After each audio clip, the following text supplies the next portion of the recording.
It's my feel-good breakfast show. Welcome back to your Feel Good Breakfast Show. It's a Wednesday. We're live, large, and in charge right here on Expresso. Now, previously on So Now What, we were talking about what happens if somebody owes you money, okay? What can you do? But today on So Now What, which is our new legal segment in understanding the unconventional sides of the law, we want to know how much right you have in the legal sense from a self-defense point of view. And that's why we have our friend in law, expert lawyer and director at legalese.co.za, Eitan Stern. Good to have you here. Good to be here. I like that term, friend-in-law. Yes. Friend-in-law. Friend-in-law. A friend in need is a friend of the law. Previously on this is really interesting. Yeah. I think, maybe it was born out of someone in our staff learning martial arts and wondering themselves if they had to beat someone up in a situation that called for it, and when they needed to. Was it me? Damn it, you found me out. If you now consider it to be self-defense, it can be maybe in a club, you get into a bit of a scuffle with someone, or you see someone that needs a bit of help, and you get involved, that person gets injured or worse. Where does the liability begin and end? Yeah. Are you allowed to For sure. get involved in this way? Okay, so firstly, if we're going to talk about self-defense, Yes. but what's very important to say off the bat is we by no means promote violence or want people to use violence. And if you hear that from the segment, you must really watch it again. But unfortunately, it is important to know our rights around this because, we've come quite far as a society. We've got people on heading to Mars, but people still use violence against each other. So we really do need to understand the laws of what we can and what we can't do. Yeah. So the law offers us a thing called self-defense, or what we call private defense in the law. And it says that if you are being attacked or your family or your property is being attacked, you can use violence, even to, in some very limited circumstances, deadly violence, to prevent that attack. And if you hurt someone in that instance, your actions were legal and lawful. And why do we have such a thing in the law? Well, because we have the right to life. We have the right to our safety. And while the police are great, they can't be there all the time. So we have the right to protect ourselves if we're being attacked. You spoke about private defense. I heard you uttering that just now. So does that mean that the same rules don't apply for private defense, as in your own home, regarding your family and your property, versus the rules that apply in public? Okay. So the public and private thing, the rules apply across the board. If you're in your home or if you're in public, you are allowed to use self-defense. But you raise a really interesting point. And that is, the law was asked a couple of years ago to consider, are you allowed to use self-defense to defend your property? Now, obviously, life is much more important than property. Yeah. But in some instances, someone's property is their life. So a case came before the court where someone had a shopkeeper, kept having their shop broken into, and they suddenly were in a position where they couldn't feed their family, they couldn't earn a living. His life and his family's life were threatened. So he set up a trap and actually killed the robber that broke into the shop. And the court was asked to consider if this was self-defense. And the court found that in some very, very, very limited circumstances, you can use violence to defend your property, and that would be lawful. But the thing to note is that this was also just before the Constitution, so it might change in the law today. And bearing in mind, this case still has to be tried.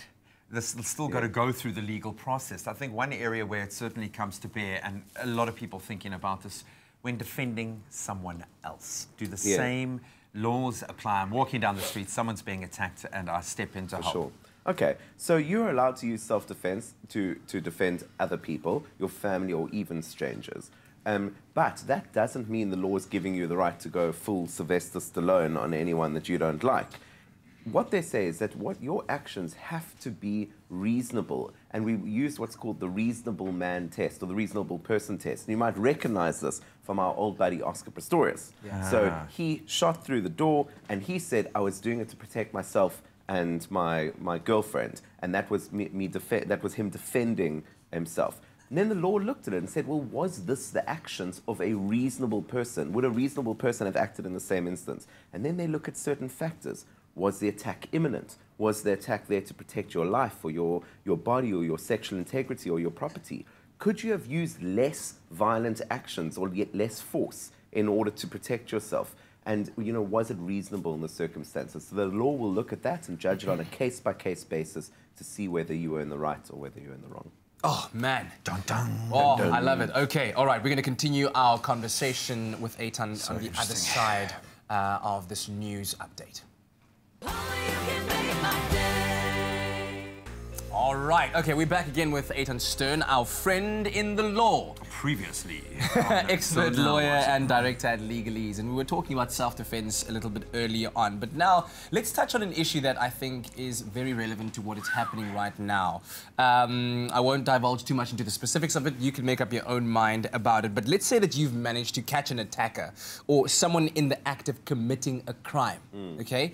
Can you explain the concept of citizen's arrest in regards Does it to that? happen in South Africa? Yeah, look, I imagine it happens. I've never conducted a citizen's arrest personally, but yeah, it does happen. So what happens is that in our law we have this mechanism called citizen's arrest, and what it is it allows us as private citizens that if we witness a crime happening or we are reasonably confident that a crime has happened, we can effect an arrest even if the police aren't there. So we can arrest someone, but there's some very, very specific circumstances around that which we have to make sure. We have to have either seen the crime, or we have to be reasonably certain that it happened, and then there's a kind of very specific process that you have to go through afterwards. And bearing in mind your safety is seriously compromised if you're going to enter into a situation like that, so just be fully aware of it. Yeah. So let's move into a space where maybe we haven't witnessed the crime, but we, along with millions of others, are seeing the crime play out on social media. Yeah. Obviously talking about a very pertinent case at the moment. Great question. Are we then, as a citizen, able to take that proof? Is it even proof if a video is found on social media? Is that something, and obviously I'm talking about what's happening with regards to an open case at the moment, but where does that line begin? Does the state, is the emphasis then on the state stepping in saying, okay, we've got proof out there in the... Yeah. Look, that's a really interesting question. Maybe we can focus on it next week. And it's interesting because we were sitting and talking about that at the office yesterday. One of my colleagues, Thomas, was he was sitting here saying, I don't understand. There's a crime that's happened. We've witnessed it. Why can't we? Surely we can go to the police and lay a charge. And there's an idea in the law of locus standi, who has the ability to create a charge, and we were wondering if that affects criminal law and civil law. So it's a hell of an interesting area. Yeah. Luckily, in this instance, she did go and lay a charge, so it didn't fall onto the rest of us. But you're quite correct, and we can look at this next week. Yeah. If we all know crimes are happening, surely we can go and institute the crime. This is the era of citizen reporting.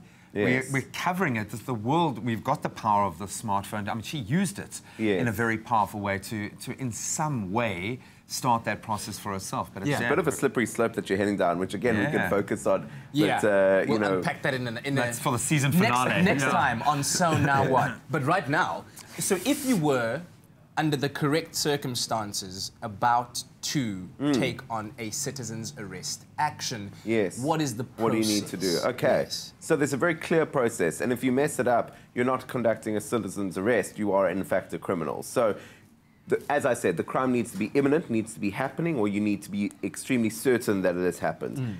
It's not for all crimes, so it's only for Schedule 1 crimes, rape, murder, theft, treason, crimes like that. Unfortunately, it's not for white-collar crime. So if you see your boss crooking the books, you can't just go tackle him at his desk and arrest him, unfortunately.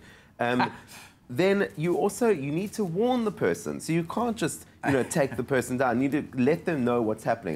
You need to notify them. I'm going to conduct a citizen's arrest. You please surrender yourself so I can take you to the police. If the person does not surrender, then you can use force, but only reasonable force and not excessive force. So if the person runs, you can run. If the person hits you, you can hit them. You can't take out a gun and shoot someone who's not resisting. If you mess that up, you are then a criminal. Yeah. And then Do you the have to try the police first? No, you don't have to know. So if you see a crime being committed, you can say, excuse me, you're committing a crime, please stop, I'm taking you to the police. If that person runs, you can arrest them, and then you can detain them. But, and this is the most crucial thing, you have to take that person straight to the police afterwards. If you don't, then you are not conducting a citizen's arrest. You're a kidnapper. You're a kidnapper. So it's very crucial. What you're doing is you're assisting the police in doing their job. And only then, if you follow those circumstances, then you can conduct the citizen. And of course, you've got to also be prepared to follow the legal procedure afterwards, court appearances and such other things to explain yourself in that. Can't just like tie them like Spider-Man up into a bundle and drop them off. So that's something very important to kind of mention before we end off. Yeah. If you're going to be reporting a crime, which is a brilliant thing to do, and everyone should report crimes that they see, you're going to have to start off by giving a statement, and that's just purely telling the police what happens. If that matter gets to court, you may be asked to come to court to testify, in which case you will have to testify, and in some instances you can be forced to testify. But that shouldn't be a reason for us not to commit crimes. Crime is all of our problem, and that's something which we can all learn from this. It's all of our problem, and we all need to take responsibility in helping to stop it, helping to raise it, whether it's in public or in social media, and helping to put bad guys behind bars. Let's look after each other. Thanks, Look after each other. That was 100%. awesome chat, dude. Yeah, quite interesting stuff. Treason. Ooh, So if you had a treasonous. bop game and you suspect your friend of wearing Australian underwear, Or an All Blacks jersey, it's treasonous. no, it's not at all. worse. At all. We are talking real stuff here, and I hope that you found that conversation really enlightening. If you have any more questions that you'd like to throw our way for next time on So Now What, send them through to sonowwhat@expressoshow.com, or share them with us at Expresso Show on social media. That's how we get to them We quickly. might have to start doing reenactments soon, you know that? Ooh, I like where you're going with that.